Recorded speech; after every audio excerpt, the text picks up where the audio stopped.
welcome Midwest Elevation to another Tuesday conversations. What do we do? Conversations to elevate our collective consciousness here. That's what we're doing. I'm trying to share screens and do too many technology things at once while I'm talking.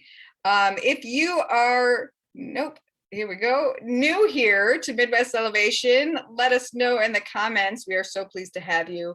And if you are joining us live or for the replay, tell us hello. So glad you are joining us here today. Conversations to raise the collective consciousness. That's the name of the show that I've been doing now for almost a year. That's it. It's coming back to me now. We are here today with Frances Lacuesta. You may have seen her before. She was here just about a year ago, but we are back having an incredibly important conversation today about finding the joy in the success of others. So let me just remind you about our guest. Frances is a mindfulness and meditation teacher and a certified relationship and transformational coach. She is also the founder of Mind Body Heart Mindfulness, where she teaches people to cultivate self-awareness in their daily lives and live meaningfully in the present through mindfulness and meditation. Her mission is to spread love and kindness in the world with the work that she does and encourages others to do the same. And this is why we are here together, right? Doing the inner work to see the outer change so we can spread that love and kindness. Frances considers herself part of a movement of emerging women who are here to co-create humanity's new story. I love that so much. Welcome, Frances. Welcome. I am so glad you're here. Hi, Renee. Thank you so much for having me here again. And I'm also equally excited to be sharing this opportunity to converse with you and just have fun also along the way. Right. It's such a joy, just talking to you too. So I love the energy. Thank you. It's so much fun. And I just really love how, you really talk about this work and spreading love and kindness. And it's, it sounds so simple, but really it's complex work. And we're all, dealing with it in our own way and figuring it out. But everything that we've been talking about for the last year here in Midwest Elevation is, connected to the idea that we are rewriting humanity's story as we speak. And in order to do that, we need to have our leaders and our people and, every individual be in a place where they can, get present, be mindful, and make their choices from there. So I'm excited to hear more about your work. So I don't know where we want to kick off today, but yeah. Well, yeah, it's actually great that you mentioned that. Saying that, it's easy to just say, let's spread love and kindness, right? But mentioning that too, how challenging and actually difficult that is, especially, with what we've been through the past year or so, right? That it's not just about showing love and kindness to yourself, but also as a collective, how do we even spread that love and kindness, right? Because it's been quiet, we didn't expect this to happen. I mean, the pandemic and everything else also in between that's happening, and even right now, right? Recently I just stopped reading the news sometimes because it can be so heavy. I mean, as an empath also, it feels really heavy. But then how do we as, men and women, right, who are part of your group, who also wants to raise their collective consciousness and become part of the solution and become part of the change? And what you're doing here is also, is one way to do that, and educating ourselves and being aware and bringing awareness to ourselves. And I found that mindfulness has helped me a lot, at least just for my own journey. I mean, prior to the pandemic happening, it has been one of the most important tools that I have used in keeping myself sane. I guess. Keeping myself sane. And before it was like, how can you be in a present? Right? How does one be in a present? I mean, I'm always in the present. My body's it's present, Right, right? we're here. Yeah. Yeah. But then as I continued to study and be an advocate and a student of mindfulness and continuing a regular meditation practice and going deeper into that, I realized that, it's not just about feel it's not just about thinking that you're present, right? But it's really the body that being one with, that's why it's called mind, body, and heart. Because for me, it's that connection, it's that interconnectedness that makes one be fully present. Without the heart, right? If it's just the heart that's functioning, and it's also like not serving too much, right? We can be too soft if it's just the heart leading. But if we bring in the mind, the body, and the heart together, we can do so much, something even bigger. So I feel that this conversation is also important. And when you asked me like, oh, so when are you gonna come up again in the series and in the program that you have, and I was like, yeah, sure. And I was really excited because I know that this is a space to just be able to talk about openly about anything, Yeah. right? And this is a safe space to do that. And I know that the people you have here are so are wise and like really also eager to know more about themselves and bring in more awareness. So I was thinking through, and I was like waiting for that last minute to tell me, right? Feeling it also through my heart, like what is for me, I feel that it's relevant for me, and I feel also that other people could relate to, I could relate with. And one thing that really came up for me is, how does one find joy, right, in the success of others? Yeah. So I don't know if this is an experience for you as well. But I mean, as somebody who's like also starting to be in the business, and it's one thing to be studying and be a student of mindfulness, right? And another Yeah. to be a teacher, and yet another to be an entrepreneur. Right. And the struggle is real, I have to say. And I'm pretty sure also that for those of you who are also on that journey, that entrepreneurial journey, right, it's not enough that you do have the skills that you need to teach others, but also having that business skills. And anyway, so I was going through that, and I was going through like this peaks and valleys, I can say. So I use a Yeah. roller coaster ride.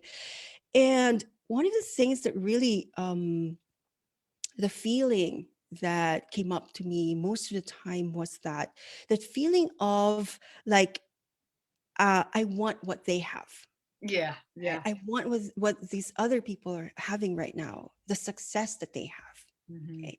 And then I started um, really thinking and reflecting on that one. It's like, wait a minute. I mean, I want that with other people, and that's fine, because we as humans, we do desire, we have desires for everyone, and there's nothing wrong with it.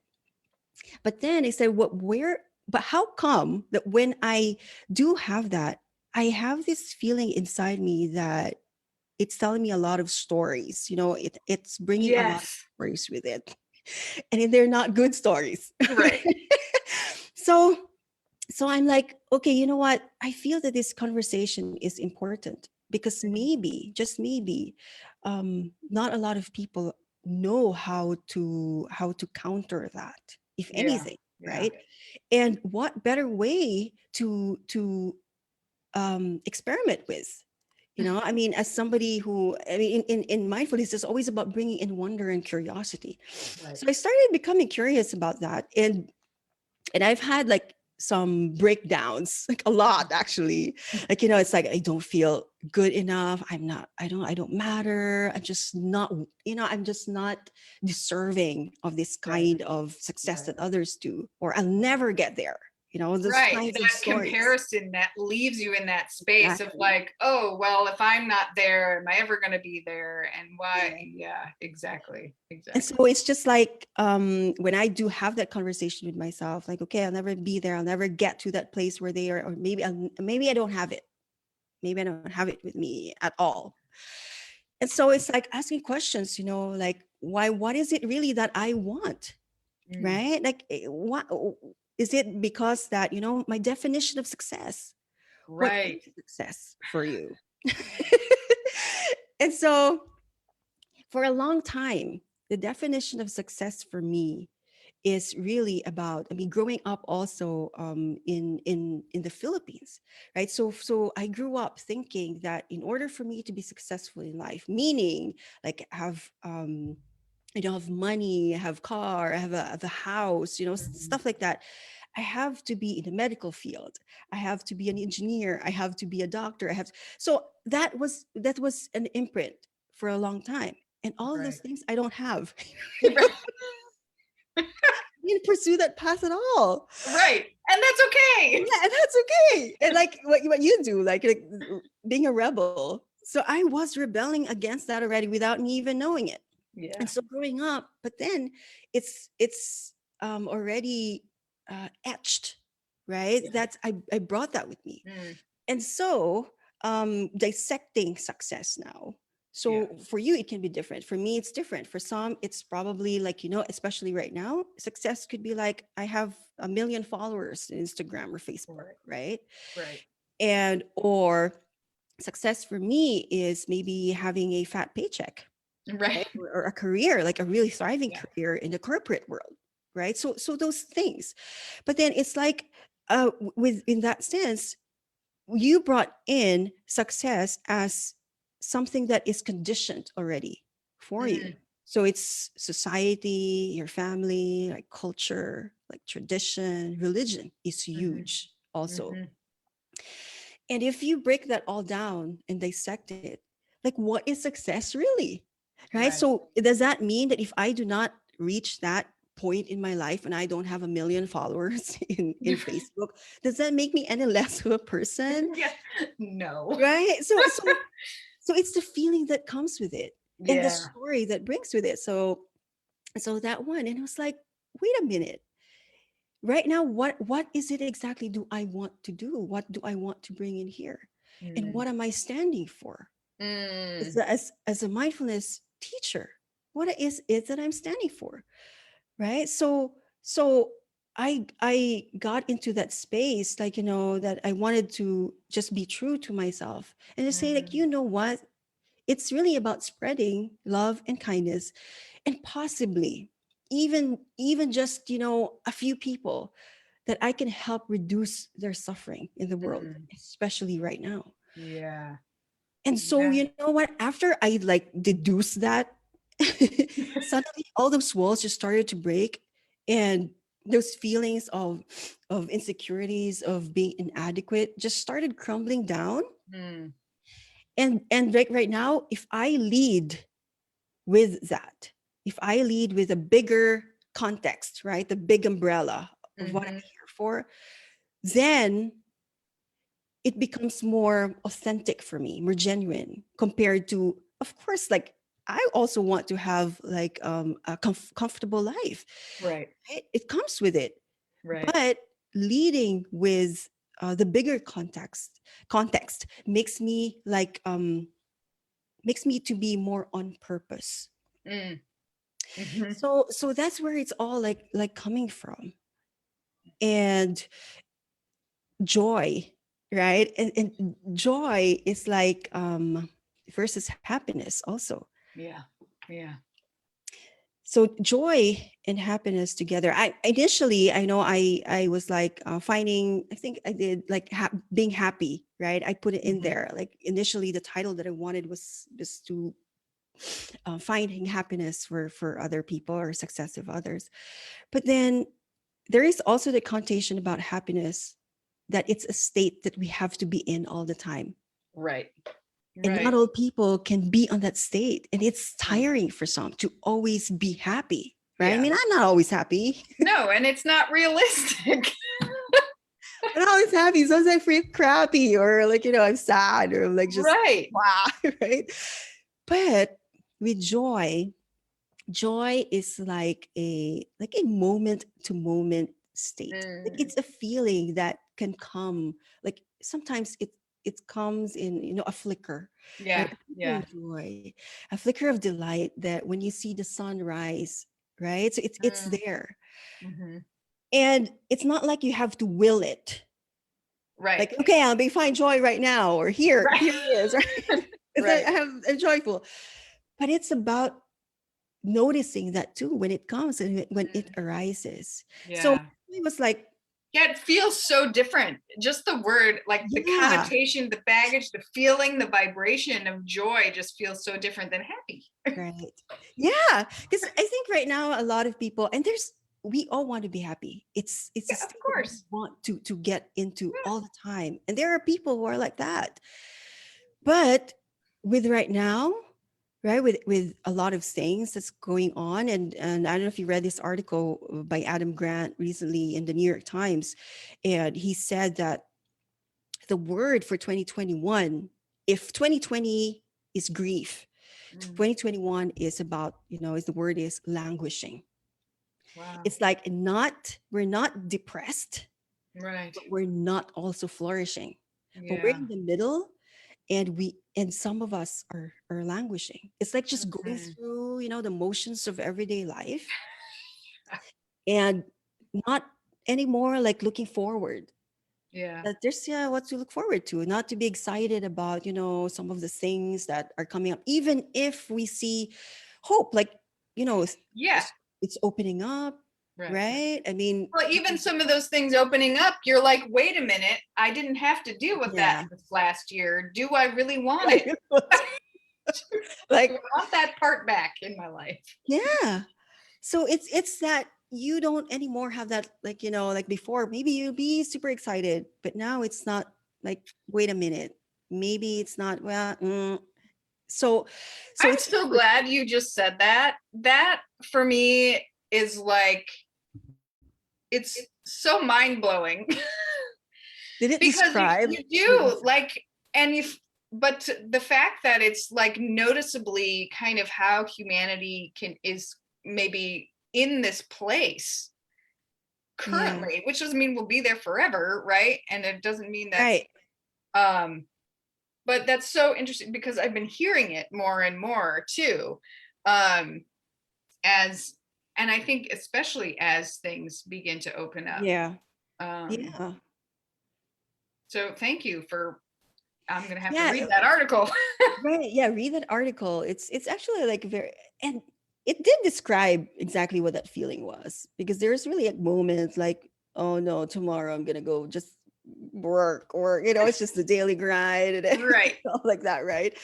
So so it's about languishing. But then I found also, at least for me, like if we can bring in a little bit or flickers of joy, like pockets of joy in between, Mm, maybe, just maybe, we don't have to languish, because yeah. it's not, it's not giving us like a huge ask, be happy, right? Right. It's not about that, but it's just, well, can you find like little bits of joy in Hmm. your everyday daily life, right? Yeah. So I love that, pockets of joy that yeah, you said. pockets of joy. I love it too, actually.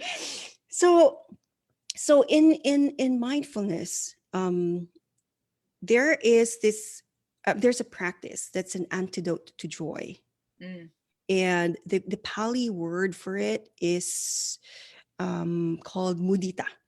Okay, so it's spelled as Mudita, and it is actually part of the four highest qualities of the heart. So it's considered as that. And the three of which are, I think, it's familiar for a lot of people, especially right now. So the first one is loving kindness. Yeah, it's a practice that's, a lot of more people are familiar with. The mhm, second is compassion.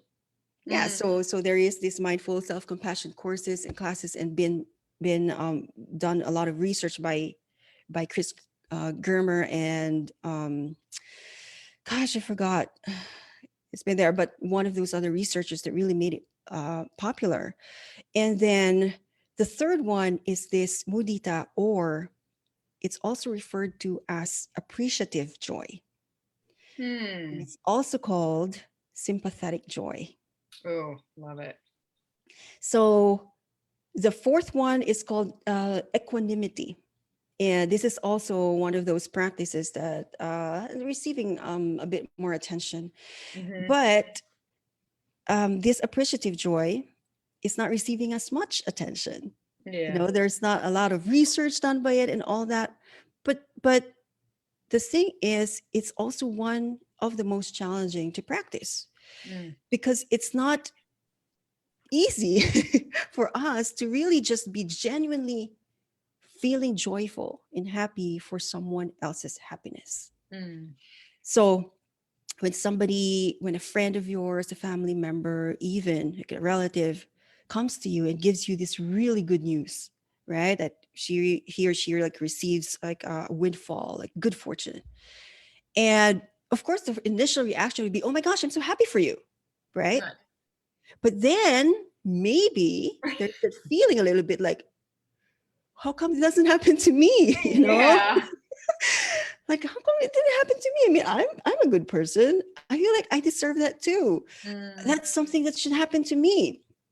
And so the even if your intention is really good, that you wanted so much to be happy for the other, that that that resistance there that stops it. You know, there's that wall. Mm. And that tinge of envy that comes, that I covet that. That's something that I want from my life as well. Mm. And so sometimes it's so fast, like we don't even notice it, right? Especially if we are not really like bringing so much awareness in our lives. So it can be, for me, it's like a pinch, right? A pinch in my solar plexus. Like, ooh, that I feel that. And then it just goes up. And then it's just the tightening here of the, of the chest and sometimes the throat, right?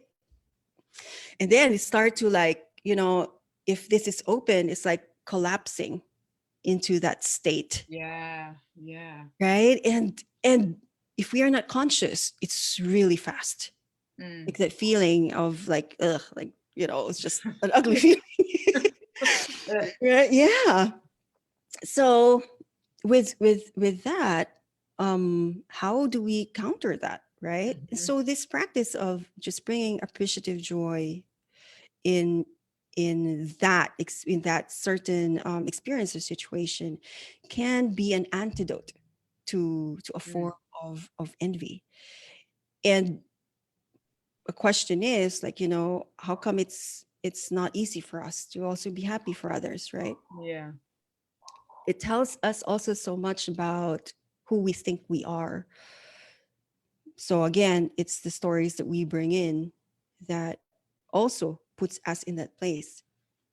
And when we feel envious, it brings us into a disempowered state, and it's now about lack, right? About lack, Yeah. Yeah. scarcity, um what else, like it's just, yeah, lack. There's a scarcity, and there's that fear that you'll never get to that space, right? Mhm. That they're enjoying right now. Mhm. So with that, when you are in a space of victimization, then you can't Right. think properly, because it's just, oh, poor me, I'm in this, I'm just going to be in this space, in this little hole, and I'll just hide. And if envy is not addressed, or like bringing, probably like, giving given attention to The also, awareness. Yeah. the awareness, then if it festers, like you've seen probably also like relationships broken, Yeah. Oh yeah. right? And like this, and sometimes these people that you have, not talking to anymore, just because they don't even know what the real reason is, but Right. because it's just that little stories that you bring into it that stops and breaks that relationships. And Mm. so it's a little bit sad and can be tragic in a way as well, if we do not also look deeper and bring awareness into that feeling. Yeah.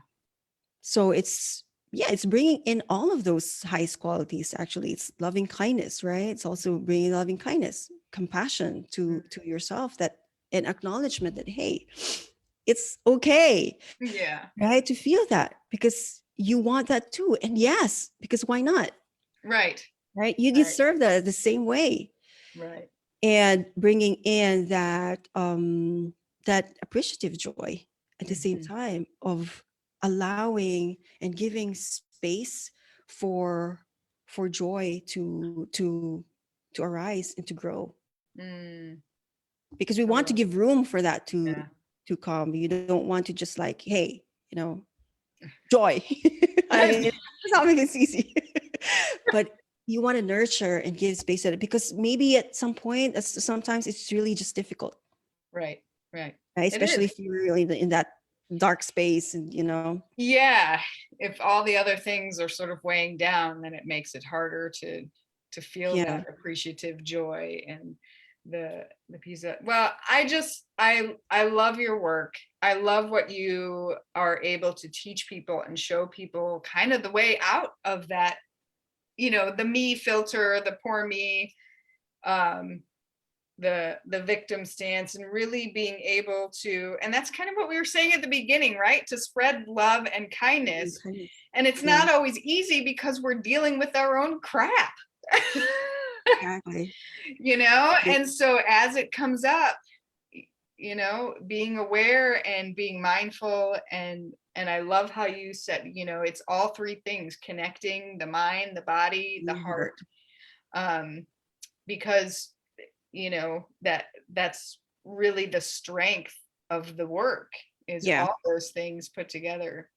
So before our time is up, I want to make sure that we do mention you do have an event coming up. Yeah, I do Tell us a little have. bit about that. Yeah, so this is the title of it is Exploring the Heart Space. Right. So Mm, this is really very much related to what we're talking right now. But this time the focus is more on loving kindness and how do you cultivate that, especially in these challenging times. Because I've like have some friends who would sometimes come to me, and some of them are going through a lot, especially of the in terms of mental health, right? It's like yeah. it's difficult. And some would come and say like, you know what, I'm just tired of being resilient. Can I just stop for can I just stop for a little bit and then just say, can I have a break Yeah. for being resilient? Like, it's a huge talk right now, like, be resilient, Yeah. resilience is the thing. But then what happens if your energy reserves are like like the gas tank is empty, Yeah. right? So do you have to keep going and going until you break down? Mm, And so this for me is like one way to let's refill that tank so that you can keep being resilient, right? mhm, You can mhm. keep facing things out there, no Right. matter how challenging it is, and have a tool and a practice that you can always go back to refill that in Mm, case when you're running low, running on empty. right. Right. So you're not That's getting that. knocked down. Yeah. And it's going to be on the 28th of May at 7 p.m. So it's also happening in the Facebook page. That's facebook.com/groups/mbh connection. And I think you also have the link. Yes, I will make sure to put Yeah. the link Thank to the event and the link to your group Yeah, that would be in awesome. down in the comments. This is great. My dogs have been running wild behind me. I don't know if you can hear them. I keep trying to mute while something very exciting is happening Yeah. on the other side of that door, and I don't know what it is. Yeah. But this is amazing, and thank you. I know we've got a lot of people out there watching. We appreciate you being here. We appreciate your comments. We will definitely get you the information to Yeah. Frances's group and the event, and of course we will be back next week with another conversation to raise the collective consciousness. um, Shannon is coming next week. Shannon Price. She is a Oh. mind mechanic. Oh, Uh, interesting. yeah. So cool. She's so cool. I'm excited to have her on as well. Well, Frances, thank you so much for being here. I'm So appreciate and love speaking with you every time. It's just a joy. You have brought me a nice big pocket of joy today.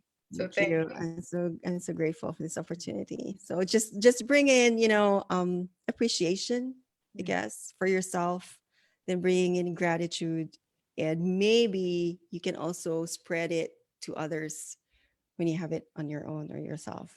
Yeah. Absolutely. Absolutely. All right, everybody. All Thank you, right. Midwest Elevation. We will see you again soon. All right. Bye-bye.